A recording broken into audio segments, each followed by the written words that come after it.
Hey everyone, Dr. Lee Welch here, owner at the Running PTs. I wanted to go over some running biomechanics with you guys today. This is going to be very basic, relatively quick and nitty gritty. These are going to be safe things that you can alter at pretty much any runner at any level without doing any harm. Kind of fundamental to building a base to starting the process of working on your form. Um, like I said, these are safe to alter in everyone. You can certainly go beyond this to work on a little bit more of the technical things when it comes to run form. But this is what I want to work on when I meet with you guys uh, next week. So ideally, everybody watches this ahead of time. So diving right in, the first thing that I want to focus on is good posture. Um, Postural preferences with running are not unlike our postural preferences when we sit. When I sit, I like to slouch, as most people do.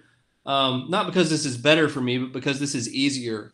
Sitting up tall requires me to use my muscles a little bit more, to use my postural muscles a little bit more, but we know that's better for my neck. So running is no different. One of the things that we see a lot of runners do is go into postural preferences, the top three being leaning back, sitting back, or leaning from the hips. And the reason we do this is that we're masters of economy. We know how to conserve energy. So we do that when we run. Leaning back, a lot of the inflexible guys will do this to put a little passive tension on the hip flexor in order to assist in driving the leg through. Sitting back is basically like doing a little mini single leg squat. We see a lot of the flexible individuals do this. And leaning from the hips from time to time, we'll see that for different reasons. But these are postural running habits. So what does good posture look like? Is essentially you want to see this nice, clean, slight forward lean. Okay, it's not much. Like if you look at his chest compared to his hips, you see a nice, subtle lean forward. Now, if you're not used to doing this, this feels like a ton. But he's upright, nice, strong posture, a little bit leaning forward. Arms are up tight and high. That conserves energy as well. But we're going to focus mainly on the posture up top. So it kind of feels like you're leaning through the waist. As opposed to leaning back, he's leaning back at his shoulders. So how I would cue this individual is to get the hips forward along with the chest. Sitting back, is basically your back seat running. With that individual, we want to get the hips up and forward. So why does posture matter? Well, really what we're looking at with this, like a postural impairment, is the length between your center of gravity, which is a plumb line drop down from your center of mass. So let's take this runner on the left. Plumb line from the center of mass, it's called the center of gravity, straight down underneath. The length between the initial contact point and that center of gravity is a lever arm. The longer that lever arm is, the more torque has to be created higher up the chain. So this individual driving the hips forward, you can see the foot contact looks relatively the same, but leaning forward brings the center of mass forward. So center of mass down to center of gravity, we've shortened this lever arm. So that's a good thing when it comes to endurance running. It feels like, if you take a runner that's been leaning back like this individual is and have them come forward, it feels very much like they're running more over the top of their foot. And this feels like a huge, huge change. This doesn't look like a big difference, but this feels like a massive wrench in this individual's motor plan. So, but it's a good thing. This is a good change to make in individuals like this. So posture. The second thing is your overstride angle. Overstride angle is defined as your tibia or shin relative to the lab. So the lab would be like a vertical axis or like a dowel or a broomstick running straight down underneath me. So in this left picture, you can see the shin relative to the lab. They're not the same, right?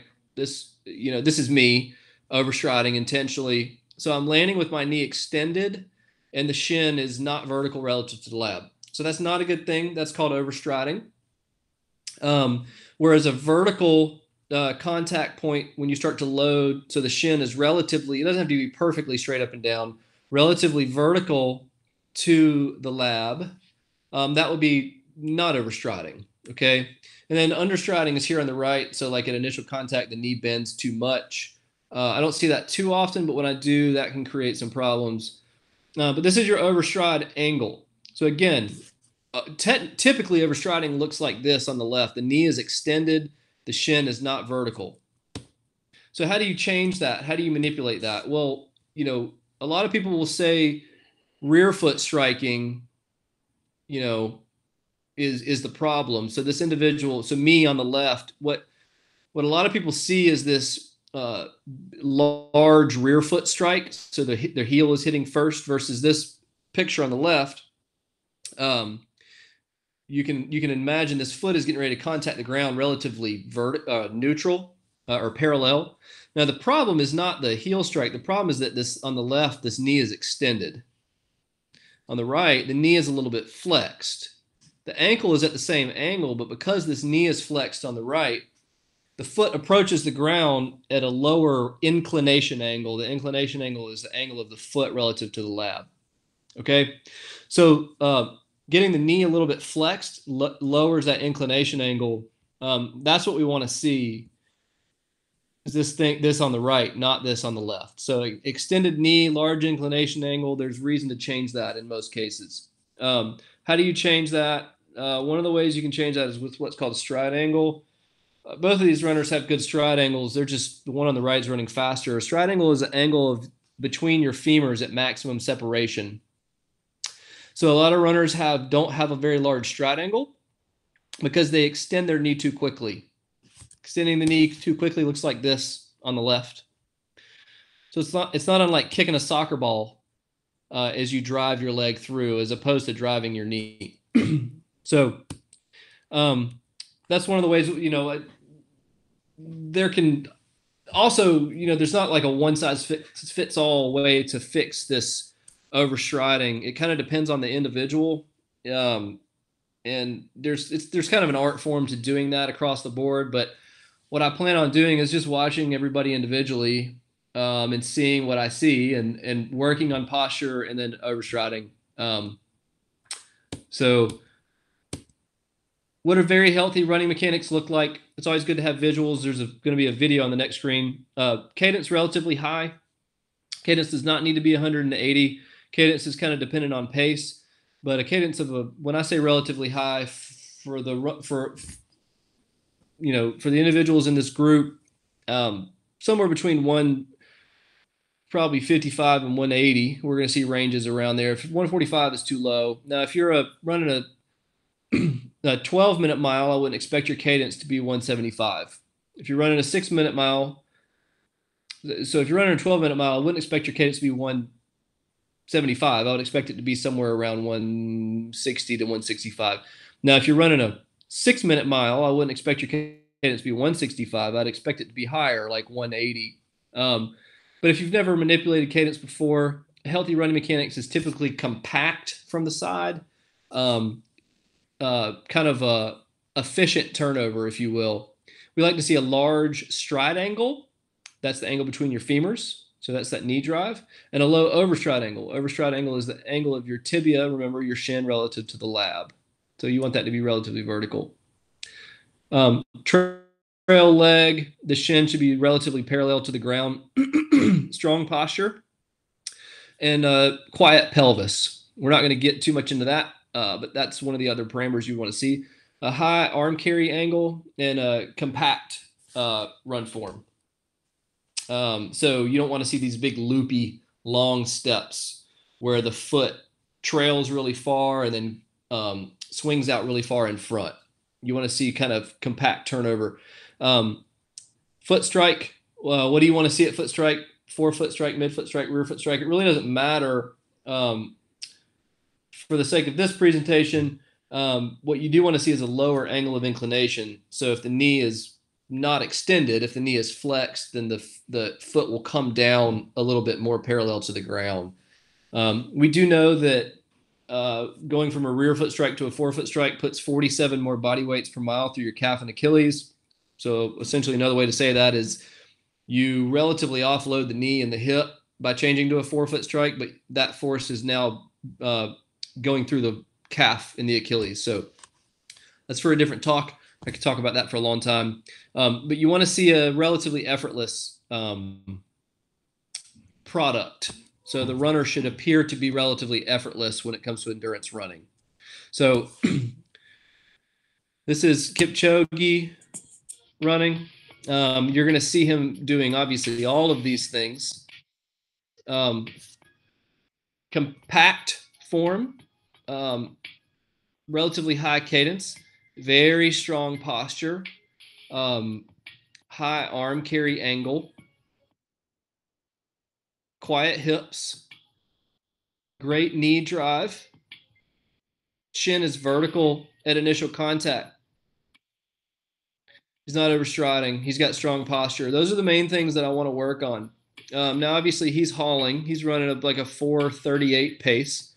So I would not expect a 12-minute miler to look like Eliud Kipchoge. But we can glean his posture, his overstriding.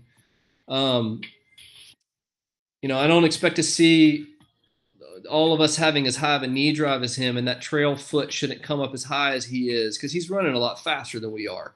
But again, strong posture, high arm carry angle, hips are forward, good knee drive, knee over the foot at initial contact, quiet pelvis, compact gait. Those are the things that we really want to see. Okay.